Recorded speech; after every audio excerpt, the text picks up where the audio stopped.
Welcome back. In the last video, we explored Hanoi's incredible temples, train street, bustling markets, and amazing street food over 3 unforgettable days.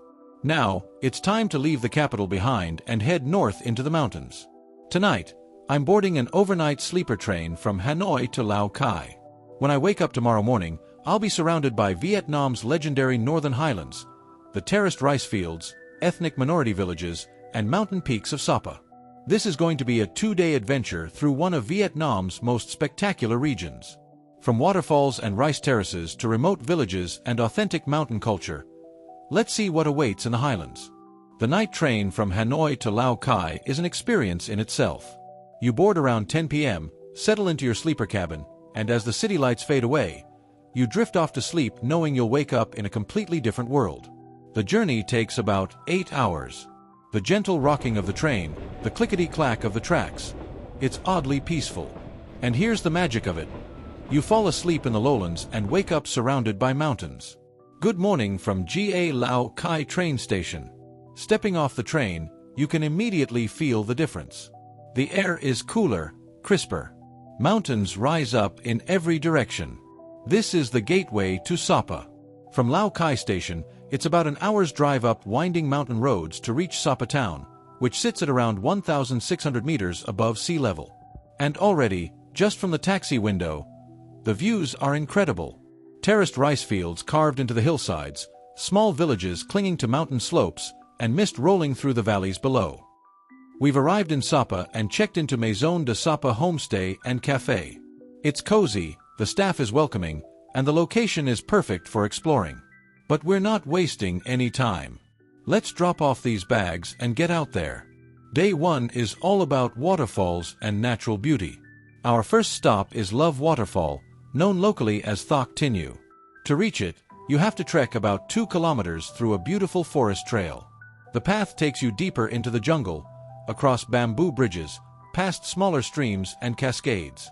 With every step, you can hear the main waterfall getting louder. The anticipation builds. And then, there it is. Love Waterfall drops about 100 meters down a massive cliff face. The sound is thunderous. The mist fills the air. It's absolutely breathtaking. What makes Love Waterfall so special is how hidden and untouched it feels. You're surrounded by dense jungle, ancient trees tower overhead, and the air is cool and fresh from the spray. If you're lucky, like we were, you might have the place almost to yourself. This is the heart of northern Vietnam's natural beauty. The mountains here support incredibly diverse ecosystems, from dense forests to alpine meadows. It's wild, it's pristine, and it's absolutely stunning. After soaking in the beauty of Love Waterfall, we make our way back to the vehicle and head to our next stop. Silver Waterfall, or Thác Bạc, is completely different from Love Waterfall. This one is right next to the main road between Lào Cai and Sapa. But don't let the accessibility fool you. It's spectacular. Silver Waterfall is about 200 meters high and crashes down this massive rock face with incredible force. You can see it from the road, but to really appreciate its power, you need to climb the stairs to the viewing platforms. It's a bit of a workout climbing these steps, but with every level you ascend, the view gets better and the sound gets more powerful. The roar of the water is almost deafening. Standing at the viewing platform, you can feel the spray on your face. The sheer volume of water cascading down is mesmerizing. And when the sunlight hits it just right, you see these beautiful rainbows dancing in the mist. What's fascinating about visiting both waterfalls in one day is experiencing the contrast. Love Waterfall is hidden in the jungle, peaceful, mystical, intimate. Silver Waterfall is raw power and drama, loud, forceful, commanding. Both are incredible in completely different ways. From here, we have stunning drone footage showing the scale of Silver Waterfall and the dramatic mountain landscape surrounding it. The aerial perspective really shows you just how massive these waterfalls are and how rugged this terrain is. After all that trekking and waterfall chasing, we head back into Sapa town to experience the local market. Sapa Market is where you really get to see authentic mountain life. This is where the Hmong, Dao, and other ethnic minority groups come to sell their goods. Colorful hand-woven textiles, fresh vegetables grown on the mountain terraces, traditional handicrafts, medicinal herbs, everything sourced directly from these highlands. Life in Vietnam's mountains isn't easy for these communities. Many villages are isolated with limited access to modern services. Markets like this are vital. This is where they connect with the wider community, trade goods, and maintain their economic lifeline. The women here are wearing traditional clothing that's often handmade and passed down through generations. The Hmong people are famous for their intricate embroidery and batik work. Every pattern, every color combination has cultural significance. Despite the challenges these mountain communities face, the isolation, harsh weather, steep terrain, their resilience is truly inspiring. They've developed remarkable strategies to adapt to their environment and preserve their cultural heritage. Now, let's talk about bamboo rice, or cam lam. This is a Sapa specialty I've been excited to try. The vendor stuffs sticky rice mixed with beans inside hollow bamboo tubes and roasts them over an open fire. The bamboo imparts this amazing smoky flavor to the rice. When they crack open the bamboo, the rice is steaming hot and fragrant. Taking that first bite, wow! It's sticky, slightly sweet, and you get that distinct smoky bamboo taste throughout. This is mountain comfort food at its finest. Walking through the market, you see the daily life of mountain people. This isn't a tourist attraction. This is real, everyday commerce and community. And it gives you deep appreciation for the hard work and ingenuity required to thrive in these mountains. Tomorrow, we're going even deeper into the valleys to see where these communities actually live. Before we end day one, there's one more important stop: the Museum of Ethnic Minorities in Sapa. This museum provides incredible context for understanding the diverse cultures that call these mountains home. Inside, you'll find traditional clothing from different ethnic groups, farming tools used for generations, musical instruments, and detailed explanations of their customs and way of life. The Hmong, Dao, Tai, Jioi, Xa Pho, each group has distinct traditions, languages, and cultural practices. What's fascinating is learning about how these communities have adapted to mountain life over centuries. The architecture of their homes, their agricultural techniques, their social structures. Everything is designed to work in harmony with this challenging environment. The museum also highlights the challenges facing these communities today. Many young people are leaving villages to seek opportunities in cities, which threatens the continuation of traditional knowledge and practices. Preservation of these cultures is more important than ever. Walking through the museum, you gain so much more appreciation for what you're about to experience in the villages. It's not just beautiful scenery, it's living, breathing cultures with deep historical roots. As we leave the museum and walk back through Sapa town, we pass by the local church. Today there's something special happening: activities for local children. Kids from various ethnic minority families are gathered, playing games, singing, and participating in community activities. It's heartwarming to see how the community comes together.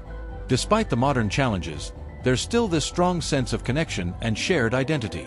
The church serves not just as a place of worship, but as a community center where cultures blend and traditions are passed on to the next generation. Today is the big one. We're trekking from our hotel down into the valley to visit ethnic minority villages and experience the famous rice terraces up close. This is a full-day adventure. The trek begins right from Sapa town and descends into the valley below. The paths wind through terraced rice fields, bamboo forests, and remote communities that have existed here for hundreds of years. Almost immediately, the views are stunning. But nothing prepares you for that first major lookout point. When you reach it and turn around to look back, your breath catches. The entire valley spreads out before you in layers upon layers of terraced rice fields cascading down the mountain slopes. These rice terraces have been carved into the mountains over hundreds of years by the Hmong and Dao people. They change with the seasons: bright green during the growing season, golden yellow during harvest, and like shimmering mirrors when flooded for planting. What's incredible is that every single one of these terraces is maintained by hand. No machines, no modern equipment. Just generations of traditional knowledge and incredibly hard work. Each terrace must be perfectly leveled to hold water, with sophisticated irrigation systems connecting them all. From our drone footage, you can truly appreciate the scale of this agricultural masterpiece.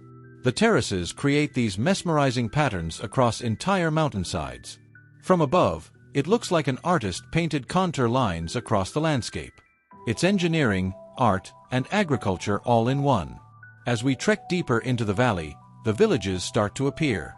We've reached one of the Hmong villages deep in the valley. These houses are built on stilts using wood and bamboo, designed perfectly for the steep mountain terrain and seasonal weather.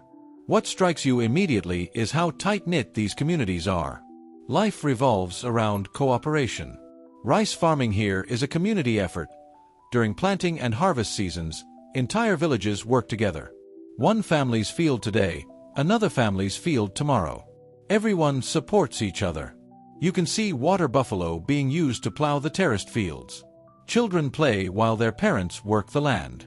Women weave traditional textiles on portable looms. Daily life continues as it has for generations. The hospitality here is remarkable. Even though many residents don't speak English, the warmth and welcome are universal. Smiles transcend language barriers. The genuine curiosity and openness of the people make you feel like a guest, not a tourist.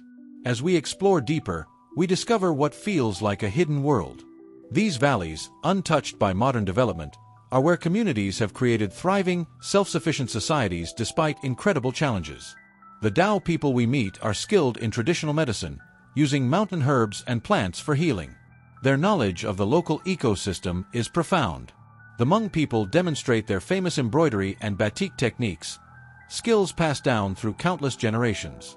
Many young people do leave these villages seeking opportunities in cities, but those who remain are fiercely dedicated to keeping their cultural practices alive. They understand they are the bridge between past and future. Continuing the trek, we reach multiple lookout points, each more breathtaking than the last. Every turn reveals another jaw-dropping vista.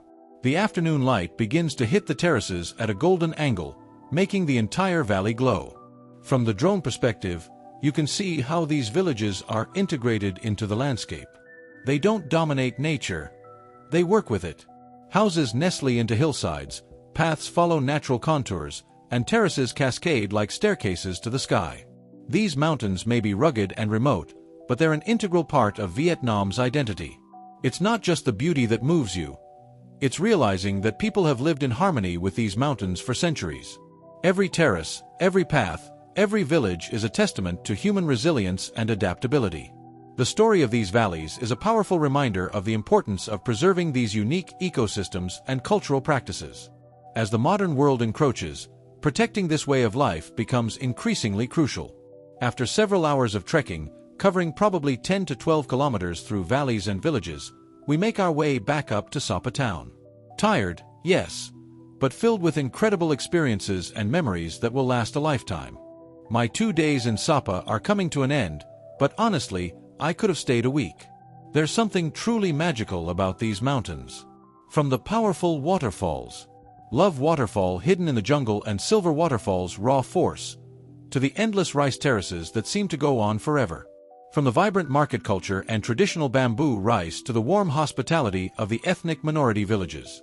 Sapa is unlike anywhere else in Vietnam. The Museum of Ethnic Minorities gave us context.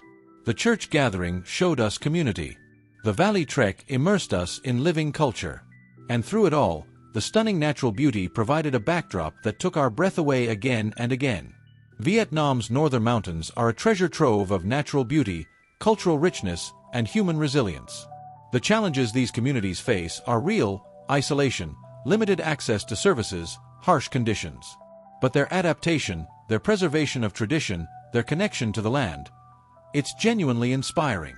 If you're planning a trip to northern Vietnam, Sapa absolutely must be on your itinerary.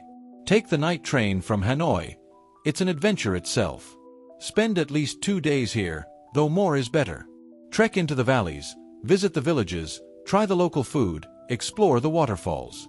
And most importantly, take time to appreciate the incredible cultures that have thrived in these mountains for generations.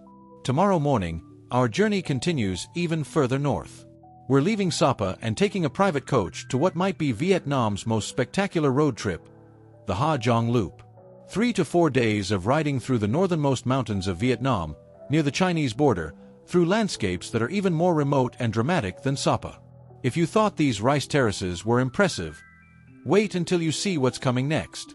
The Ha Giang Loop is legendary among travelers for its stunning scenery, winding mountain passes, and authentic cultural experiences. But that's a story for the next video. If this Sapa guide helped you plan your own mountain adventure, please give this video a thumbs up. Subscribe if you want to follow along as we continue north through Vietnam. And let me know in the comments, what would you most want to experience in Sapa? The waterfalls? The villages? The rice terraces? Tell me below. Thanks for joining me on this mountain adventure. The journey from Hanoi's bustling streets to Sapa's peaceful valleys has been incredible. And it's about to get even better.